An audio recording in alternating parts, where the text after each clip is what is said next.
10 মে চেন্নাইয়ের জওহরলাল নেহরু স্টেডিয়ামে তামিলনাড়ু মুখ্যমন্ত্রী হিসেবে শপথ নেন বিজয়। রাজনৈতিক ওই অনুষ্ঠানে আলাদা করে সবার নজর কেড়েছেন দক্ষিণী সিনেমার জনপ্রিয় অভিনেত্রী তৃষা কৃষ্ণান। আইস ব্লু সিল্ক কাঞ্জিবরম শাড়িতে ছিলেন অনবদ্য।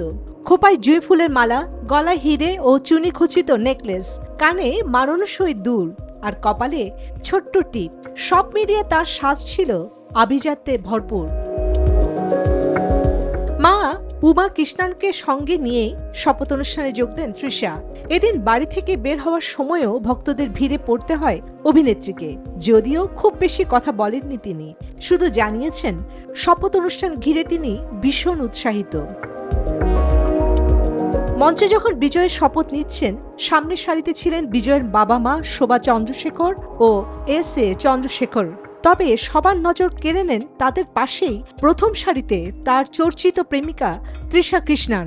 বিজয়ের জীবনের এই ঐতিহাসিক মুহূর্তে তার পাশে দেখা মেলেনি স্ত্রী সঙ্গীতা কিংবা 2 সন্তান জেসন সঞ্জয় ও দিব্য শশার, যা বিজয়ের 27 বছরের বিবাহ বিচ্ছেদের গুঞ্জনকে উস্কে দিয়েছে। ভক্তদের মধ্যে রাজ্যাভিষেক হলেও এই দৃশ্য যেন অসম্পূর্ণ। রাজনীতিতে বিজয়ের প্রবেশের সিদ্ধান্তে শুরু থেকেই সমর্থন জানিয়ে আসছেন তৃষা। গত 4 মে ফল ঘোষণার দিন তিরুপতি মন্দিরে পুজো দিতেও যান তিনি।